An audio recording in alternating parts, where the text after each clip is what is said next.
దక్షిణ అయోధ్యగా పేరుగాంచినటువంటి భద్రాచల సీతారాముల కళ్యాణానికి సంబంధించిన పనులన్నీ పూర్తి అవడానికి వచ్చాయని భద్రాచల ఆలయ ఈవో రామాదేవి తెలిపారు. భక్తులకు ఎటువంటి అసౌకర్యం కలగకుండా ఉండేందుకు అన్ని విధాల చర్యలు తీసుకుంటున్నట్లు, ప్రసాదాలు, తలంబ్రాల రూమ్ల విషయంలో జాగ్రత్తలు తీసుకుంటున్నామంటున్న భద్రాచల ఆలయ ఈవో రామాదేవితో మా ప్రతినిధి నవీన్ ఫేస్ టు ఫేస్. దక్షిణ అయోధ్యగా పేరుగాంచినటువంటి భద్రాచల సీతారామస్వామి దేవాలయంలో ఈ నెల 17వ తారీఖున ఈ సీతారాముల కళ్యాణం, అదేవిధంగా 18 పట్టాభిషేకం అయితే జరిగిన నేపథ్యంలో అది ఆలయ అధికారులు అన్ని ఏర్పాట్లు కూడా పూర్తి చేస్తున్నట్లుగా కూడా మనం చూడవచ్చు. దీనిపై మనతో మాట్లాడడానికి ఆలయ ఈవో గారు ఉన్నారు. వారిని అడిగి మరికొంత సమాచారం అయితే తెలుసుకునే ప్రయత్నం అయితే చేద్దాం. మేడం, చెప్పండి, ఈ యొక్క కళ్యాణానికి సంబంధించినటువంటి ఏర్పాట్లు ఎంతవరకు వచ్చాయి? జై శ్రీరామ్. శ్రీ సీతారామచంద్ర స్వామి వారి దేవస్థానం భద్రాచలం. ఈ భద్రాచల పుణ్యక్షేత్రం మనందరికీ తెలుసు. శ్రీరాముల వారి అంటే కళ్యాణాన్ని ప్రముఖంగా మనం 2 మేజర్ ఫెస్టివల్స్లో శ్రీరామనవమిని మరియు ముక్కోటిని జరుపుకుంటాం. ఇందులో ఈ మేజర్ ఫెస్టివల్ అనగానే మనందరికీ కూడా సీతారామచంద్ర స్వామి వారి కళ్యాణం చూడడానికి ప్రపంచవ్యాప్తంగా భక్తులందరూ కూడా దక్షిణ అయోధ్యగా భావిస్తున్నారు కాబట్టి చాలామంది భక్తులు వస్తారు ఇక్కడ. దీనికోసము ఆల్మోస్ట్ ఆల్ ఎవ్రీ ఇయర్ కూడా ఈ సంఖ్య పెరుగుతూ వస్తుంది. లాస్ట్ ఒక 2 years బ్యాక్ కరోనా అట్లాంటి టైంలో కొద్దిగా తగ్గిపోయారు. దాని తర్వాత గత సంవత్సరం నుంచి గత ఏడాది జరిగినటువంటి శ్రీరామనవమి కంటే కూడా ఈ సంవత్సరం పెద్ద ఎత్తున వచ్చే అవకాశం ఉంది కాబట్టి వాళ్ళందరి కోసం మనము అన్ని రకాలైనటువంటి ఏర్పాట్లు ఆల్మోస్ట్ ఆల్ 70 to 80% ఫినిష్ చేసుకున్నాం. చివరిలో చేయాల్సినవి అంటే 2 రోజుల ముందు చేయాల్సినవి అన్నీ కూడా 15th రోజు వరకు కూడా, అంటే ఈ April 15th అయిపోతుంది. అందుకే మన అందరికీ తెలుసు శ్రీరామనవమి ప్రారంభము అనేది 9వ తారీఖు ఉగాది నుంచి జరుపుకుంటూ బ్రహ్మోత్సవాల్ని 9వ తారీఖు ప్రారంభించుకున్నాము. 9 నుంచి 23 వరకు బ్రహ్మోత్సవాలు జరుగుతున్నాయి. అందులో మనకు 16వ తారీఖు ఏప్రిల్ అనగా 16 జరిగేటువంటి ఎదుర్కోలు ఉత్సవానికి చాలా పెద్ద ఎత్తున వచ్చే అవకాశం కూడా ఉంది. అక్కడ కూడా ఏర్పాట్లు చేసుకున్నాము. అలాగే 17వ తారీఖు శ్రీరామచంద్ర స్వామి వారి కళ్యాణం ఏదైతే తిరుకళ్యాణం జరుగుతుందో అది మిథిలా స్టేడియంలో జరుగుతుంది. ఆ స్టేడియానికి సంబంధించినటువంటి అన్ని ఏర్పాట్లను కూడా ఆల్మోస్ట్ ఆల్ మనం పూర్తి చేసుకుంటూ ఉన్నాము. ఇంకా 2 రోజుల్లో కంప్లీట్గా అది మనం అన్ని ఏర్పాట్లు కూడా గావించుకుంటున్నాము. అలాగే 17 తర్వాత 18వ తారీఖు మహాపట్టాభిషేకాన్ని కూడా జరుపుకోబోతున్నాం. దీనికి సంబంధించినటువంటి ఏర్పాట్లు కూడా మనం పూర్తిగా చేసుకున్నాము. అలాగే మనందరికీ తెలుసు ఈ పట్టాభిషేకానికి లేదా శ్రీరామనవమికి చాలా పెద్ద ఎత్తున భక్తులు వస్తున్నారు కాబట్టి వారికి కావాల్సినటువంటి అంటే నీళ్లు, మంచినీటి సౌకర్యం కానీ, నీడ కానీ, మిగతా విషయాలు ఏవైతే భక్తులకు మినిమం ఫెసిలిటీస్ అంటే వచ్చే భక్తులందరూ కూడా నీడలో రావడం, వారికి రావడానికి ఏ విధమైనటువంటి ఏర్పాట్లు కావాలో అవన్నీ కూడా కలెక్టర్ గారి ఆధ్వర్యంలో కూడా మనం చాలా మీటింగ్స్ ఏర్పరచుకుని వాటి ద్వారా మనం ఇవన్నీ కూడా అరేంజ్ చేసుకున్నాం. మేడం, ఇప్పటివరకు కళ్యాణానికి సంబంధించినటువంటి అంటే ఆన్లైన్లో టికెట్స్ పెట్టిన పరిస్థితి కూడా ఉంది. ఇప్పటివరకు ఎన్ని టికెట్లు బుక్ అయ్యాయి? అంటే ఎన్ని టికెట్లు మీరు ఆన్లైన్లో పెట్టారు?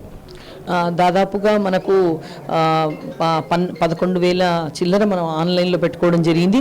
దాంట్లో కూడా మనకు ఇప్పటిదాకా అంటే స్టార్టింగ్ ఎలా ఉంటుందంటే ఇప్పుడు ఎండలు అవన్నీ ఎక్కువనే మనం ఆన్లైన్లో 75% పెడతాము, 25% ఫిజికల్గా కూడా ఇస్తున్నాం మనం ఇక్కడ. ఆ టికెట్స్ అన్నీ కూడా ఆల్మోస్ట్ ఆల్ మనకు ఒక 20% ఏవో ఇప్పుడు స్టార్టింగ్లో మనకు అంతా కూడా బుక్ అయిపోయాయి. అవన్నీ కూడా ఈ రోజు రేపట్లో మనం ఈ రామనవమికి వచ్చే వాళ్ళంతా కూడా లాస్ట్ 3-4 డేస్లోనే ఇవన్నీ బుక్ చేసుకుంటారు. వాటికి సంబంధించినవే కాకుండా మనం ఆన్లైన్లో కలెక్టర్ ఆధ్వర్యంలో కూడా అకామిడేషన్ కూడా పెట్టడం జరిగింది. వాటిలో కూడా మనకు ఆల్మోస్ట్ ఆల్ బుకింగ్స్ అవుతూ ఉన్నాయి. మనకు ఆఫ్లైన్లో కూడా దాదాపుగా మనం ఆల్మోస్ట్ ఒక 150 ఉభయదాతలు మిగిలి ఉన్నాయి. మిగతావన్నీ కూడా ఇవన్నీ కూడా ఈ రోజు రేపట్లో కంప్లీట్ అయిపోతాయి. మనకు ఏమైనా ఉన్నా కూడా వాటిని మనం ఇంకా వైడ్ పబ్లిసిటీ ఇచ్చి వచ్చే భక్తులు లాస్ట్ డే వరకు కూడా అంటే కళ్యాణ మంటపం వచ్చేంత వరకు కూడా మనం ఈ విధంగా చేస్తుంటాం. స్టేడియంలో మీకు తెలుసు 15,000 మంది ఫ్రీ గ్యాలరీ కూడా ఉంటుంది. అలాగే ఈ టికెట్స్కి సంబంధించినవి కూడా ఒక 15,000 టోటల్గా 30,000 మంది ఉంటారు. బయట కూడా స్టేడియం బయట కూడా దాదాపుగా మనం ఈసారి 40,000 నుంచి 50,000 మందిని ఎక్స్పెక్ట్ చేస్తున్నాం. వాళ్ళందరికీ కూడా LED స్క్రీన్స్ అవన్నీ పెట్టి వారు వీక్షించే విధంగా వారికి అన్ని ఏర్పాట్లు వేస్తున్నాము. చుట్టూతా కూడా తడికల పందిళ్ళు కూడా వేసాం. దేవాలయం చుట్టూతా కానీ, నడిచి వచ్చే మార్గం కానీ, ఫైర్ స్టేషన్ రోడ్డు దగ్గర నుంచి మొదలు పెట్టుకొని టెంపుల్ దాకా వచ్చే వరకు కూడా మనం అన్నింటిని కూడా ఏర్పాట్లు చేస్తున్నాం. ఏదైతే భద్రాచల దేవస్థానం పరిధిలో అంటే పూర్వం ఏదైతే అంటే క్రతువులు జరిగేటప్పుడు ఒకసారి ప్రసాదాలు అయితే షార్టేజ్ వచ్చిన పరిస్థితి కూడా ఉంది. దాని మీద ఎటువంటి చర్యలు తీసుకుంటున్నారు సార్? మీ అందరికీ తెలుసు లాస్ట్ ఇయర్ కూడా మనం శ్రీరామనవమి జరుపుకున్నాము.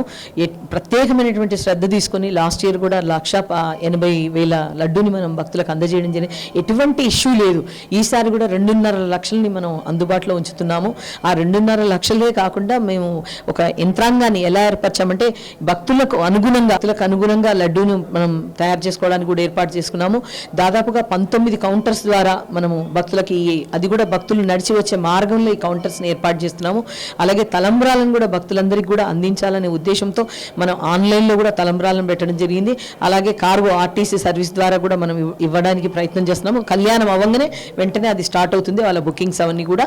అలాగే మనము ఈ ఏదైతే తలంబ్రాలు ఉన్నాయో ఇక్కడికి వచ్చే భక్తులందరికీ కూడా ఈ 60 కౌంటర్స్లో తలంబ్రాల కౌంటర్స్ పెడుతున్నాము, అలాగే అందిస్తాము. మరి ఎవరైతే బస్సులు దిగి ప్రయాణం చేసి వస్తారో వాళ్ళందరికీ కూడా 600 బస్సులు పైగా వస్తాయి. వాటన్నిటిలో కూడా కేజీ చొప్పున ఒక బస్సుకు కూడా మనం ఫ్రీగా పంపిణీ చేస్తాం. మనం ఏదైతే అంటే ప్రభుత్వం తరపున పట్టు వస్త్రాలు సమర్పించాల్సి ఉన్న నేపథ్యంలో ఈసారి ఏదైతే ఎన్నికల కోడ్ నేపథ్యంలో సీఎం రారు అనే ప్రచారం జరుగుతుంది. ఒకవేళ సీఎం రాకపోతే ఎవరు ఇచ్చే పరిస్థితి ఉంది మేడం? ఇక్కడ ప్రస్తుతానికి మనకు వచ్చిన క్లారిటీ ప్రకారంగా చీఫ్ సెక్రటరీ వారు మేడము వచ్చే అవకాశం ఉంది. పట్టు వస్త్రాలు, ముత్యాల తలంబ్రాలు సమర్పించుకోవడానికి ప్రభుత్వం తరఫున వచ్చే అవకాశం ఉంది. 18వ తారీఖున జరిగేటటువంటి పట్టాభిషేకానికి ఇటు ఆలయ తరఫున అయితే మొత్తం అన్ని ఏర్పాట్లు కూడా పూర్తయినట్లుగా కూడా, అదేవిధంగా ఏదైతే వృద్ధులు కావచ్చు వీరందరికీ కూడా అంటే ప్రత్యేక ఏర్పాట్లు కూడా చేసినట్లుగా కూడా ఇటు ఆలయ ఈవో తెలిపిన పరిస్థితి కూడా ఉంది. కెమెరామెన్ ఆనంద్తో నవీన్, రాజ్ న్యూస్, భద్రాద్రి జిల్లా.